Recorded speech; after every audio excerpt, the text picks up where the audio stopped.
ഇരിക്കുമ്പോ ഓരോ തോന്നലാണ്. ഞാൻ കുറച്ച് പോളറോയിഡ്സ് ഇരിപ്പുണ്ട്, അത് എന്തെങ്കിലും ചെയ്ത് സെറ്റ് ആക്കിയേക്കാന്നുള്ള ചിന്ത വന്നേ.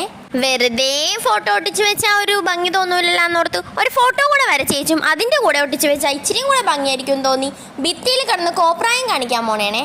ഈ മരച്ചില്ല വന്നിട്ട് ഫോട്ടോ ഇങ്ങനെ തൂങ്ങിക്കിടക്കണ ഒരു പ്രത്യേക ഭംഗിയായിരിക്കുമല്ലോ എന്നോർത്ത് വരച്ചതാണ്. ഇൻസ്റ്റ യൂട്യൂബൊക്കെ നോക്കി അങ്ങനെ കിട്ടിയൊരു ഫോട്ടോ ആയിരുന്നേ.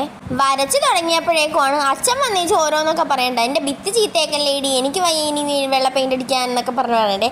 രണ്ടും കൽപ്പിച്ച് ഞാൻ അങ്ങോട്ട് വരക്കാൻ തുടങ്ങി. സോഫ ഇരിക്കണതിൻ്റെ മേളത്തെ പോർഷനിൽ വരക്കണേക്കണ കാരണം നിൽക്കാനും പറ്റണല്ല ഇരിക്കാനും പറ്റണല്ലോ എന്നുള്ള അവസ്ഥയായിരുന്നേ. കാല് വേന എടുത്തിട്ടാണെങ്കിൽ ഒരു രക്ഷ ഉണ്ടായിരുന്നില്ല. അങ്ങനെ ഒരു കണക്കിന് ഞാൻ എടുത്തോ പിടിച്ചോ എന്നൊക്കെ പറഞ്ഞ് എന്തൊക്കെയൊക്കെയോ കാട്ടിക്കൂട്ടി ഒരു മരച്ചില്ല പോലത്തെ ഒരു സാധനം ഞാൻ കംപ്ലീറ്റ് ആക്കി വരച്ചെടുത്തിട്ടുണ്ട്.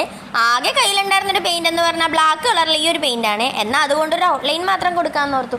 പച്ച കളറാ ഒന്നും ഇല്ലാത്ത കാരണം ഇലക്കൊന്നും കളർ അടിക്കാൻ വേണ്ടി ഞാൻ അങ്ങോട്ട് നിന്നില്ല. ഇലക്കൊക്കെ ഔട്ട്ലൈൻ കൊടുത്തപ്പോഴേക്കും ഒരു ഇച്ചിരിയും കൂടെ ഒരു എടുപ്പ് വന്നു കേട്ടാ. ബ്ലാക്ക് കളർ ആയ കാരണം വൈറ്റ് ഭിത്തിയിൽ നല്ല രസമുണ്ടായി കാണാൻ. വെറുതെ ഫോട്ടോ തൂക്കി ഒരു ഭംഗിയില്ല എന്നോർത്ത് ഒരു മഞ്ഞ ചരട് വാങ്ങിച്ചിട്ട് അതിലാണ് ഈ ഫോട്ടോസ് ഇങ്ങനെ തൂക്കിയിട്ടേക്ക്. അതൊട്ടിക്കാൻ വേണ്ടി കടയിൽ പോകാൻ കഴിയില്ലാത്ത കാരണം ഡ്രസ്സിലൊക്കെ മുത്തൊട്ടിക്കണ പശ കൊണ്ടാണ് ഞാൻ ആ ഫോട്ടോസൊക്കെ ഒട്ടിച്ചെടുത്തത്. എന്തൊക്കെയോ കാട്ടിക്കൂട്ടി എടുത്തോ പിടിച്ചോ എന്നുള്ള ഇതിൽ അങ്ങനെ ഫോട്ടോസ് എല്ലാം അങ്ങോട്ട് ഒട്ടിച്ച് വെച്ച് ചോദിച്ചപ്പോഴേക്കും എല്ലാവർക്കും ഇഷ്ടമൊക്കെ ആയി, കുഴപ്പമൊന്നുമില്ല എന്നൊക്കെ പറഞ്ഞ്. അത് കേട്ടപ്പോൾ എനിക്കൊരാശ്വാസം. കുറച്ച് നാൾ കഴിഞ്ഞപ്പോഴേക്കും ചേച്ചിയുടെ കൊച്ചിൻ്റെ ബർത്ത്ഡേ വന്നപ്പോൾ അവിടെ അവളുടെ ബർത്ത്ഡേ ഇതിലുണ്ടായിരുന്ന കുറച്ച് പൂമ്പാറ്റ എടുത്തിട്ട് ഞാൻ ഇങ്ങോട്ട് വീട്ടിൽ പോന്നേ. ഈ ഒരു കുഞ്ഞു ഫ്രെയിം ചെയ്തപ്പോഴേക്കും അതിൻ്റെ കൂടെ ഫ്രീ കിട്ടിയതാണ് ഈ പോളറോയിഡ്സ്. അതും കൂടെ കൊണ്ടുവന്ന് ഇതിൻ്റെ കൂടെ വെച്ചപ്പോൾ ഇച്ചിരി കൂടെ ഭംഗി തോന്നി. അപ്പം അത്രേ ഉള്ളൂ ഇന്നത്തെ വീഡിയോ. ബൈ.